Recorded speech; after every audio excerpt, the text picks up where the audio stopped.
Okay, so now that we've looked at games and their equilibria, let's look more closely at the special class of zero-sum games. To begin with, let's remind ourselves of what they are. They are two-player games, specifically, where the sum of the players' payoffs is zero, and we've seen the two canonical examples. We've seen matching pennies, and we've seen rock, paper, scissors. And we also said that, in fact, zero is not particularly privileged, that any constant would do, and perhaps more proper name would be constant sum games. So what can we say about them? Well, we could reason about them as games with no special consideration to the zero-sum property. But if we look carefully, we see that we can actually say the following about them. This is called the Minimax Theorem, and let's see what it says. It says that we can look at each of the players in turn and reason about what they might do in equilibrium. So in particular, let's look at what it says about player one. It says that player one's strategy S1, if in equilibrium, must be the results of doing this optimization on the part of player one. And what did it say? Player one says to itself, well, I care about my payoff, my utility.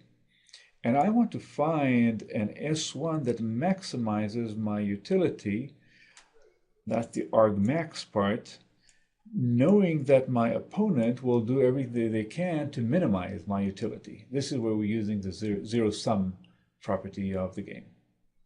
That makes a lot of sense. And similarly, we can look at player two. Player two says, well, I care about my payoff, but my payoff is minus the payoff of my opponent.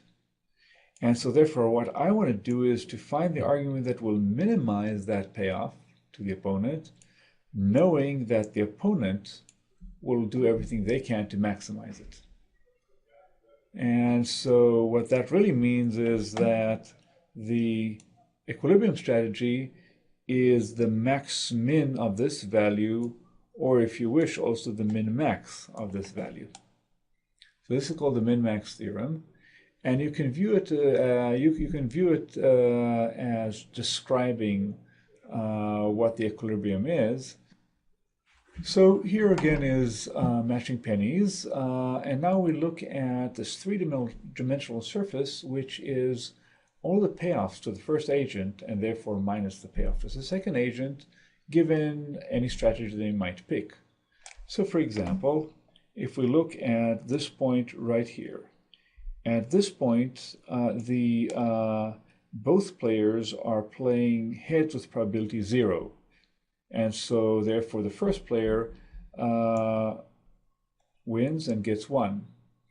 On the other hand here, the first player is playing heads with probability 1, and the second player is playing it with probability 0. They're in mismatch, and therefore the payoff to the second agent is maximal. If you look at the space, there's one privileged point here that is, even visually speaking, stable, and it's this location here. In fact, it's called the saddle point.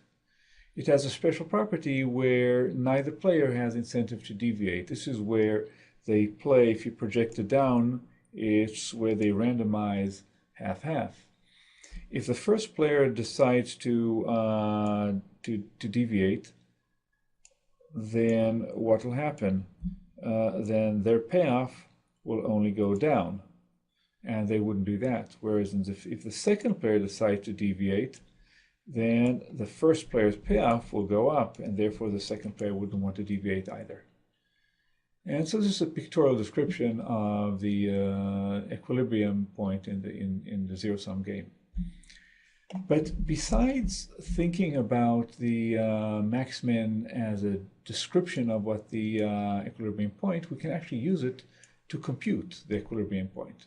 Of course, we already have one method for computing equilibrium in all games, and in particular in zero-sum games, but now we have a special point, a new special way of doing it.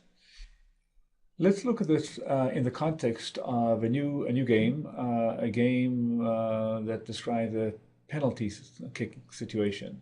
So imagine a soccer situation where there's a free penalty. The kicker can choose to aim to the right or the left, and the goalie can choose to jump to the right or the left. And depending on the choices, here's the probability of the kicker scoring a goal. For example, if the kicker decides to kick to the right and the goalie happens to jump left, then the probability of the kicker making the goal is very high, 0.9. A similar situation happens if they misalign in this way, but perhaps here maybe the goalie is more adept at catching goals on the right, and so the probability is still high, but not as high. If, on the other hand, the kicker kicks left and the goalie kicks left, the probabilities are something like this. The kicker still has a chance of scoring a goal because, after all, it's very hard to catch a penalty, but not nearly as high.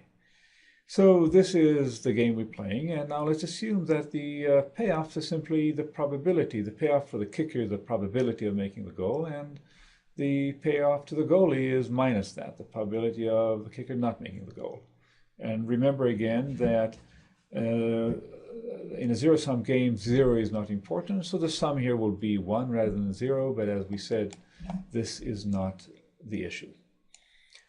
So how do we reason about this game? How do we reason about the fact that the kicker is trying to maximize his minimum and the goalie is trying to minimize the kicker's maximum? And if we do the two together, then we get the equilibrium. So let's think about it first from the kicker's point of view. Here is the expression that the kicker is trying to max min. We have his strategy S1 and the strategy of the goalie S2, and each strategy confers a certain probability on left or right, some probability between 0 and 1. And if these simply describe the probabilities of ending up in this cell, in which case the payoff to the kicker is 0.6. And each of these four expressions captures the one of the different cells. We sum them up, we get the expected utility of the kicker given the strategies S1 and S2, and now we're trying to max min it. So let's for a moment let's consider his strategy S1 as a constant, a fixed, and let's see what is the minimum that is being optimized by player 2. So we simply copy over that expression from above there. The only difference is we omit the maximization part for now. And now we copy it over once more over here, and the only thing we do here, we substitute 1 minus S1 and 1 minus S2 for the S2 of R, because of course S2 of R is 1 minus S2 of L, and so we simply make that substitution.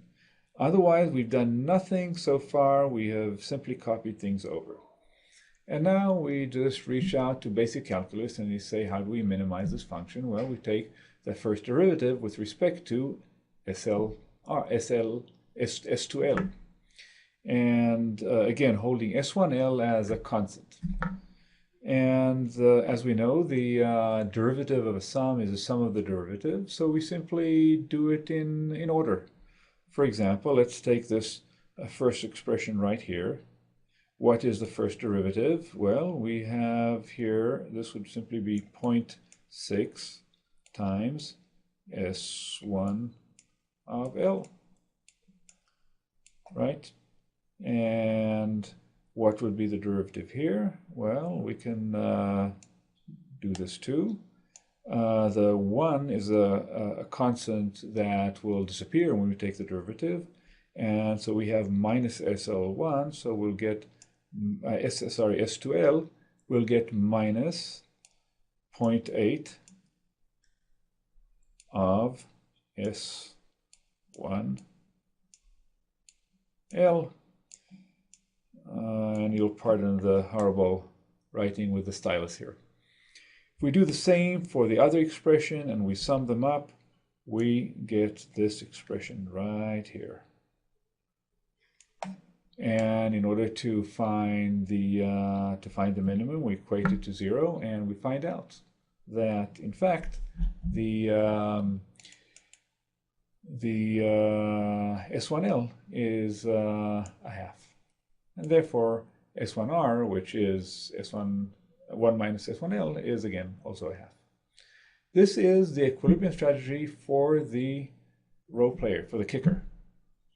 We can now do exactly the same thing for the column player, for the goalie, and find that his strategy will be a quarter, 3/4.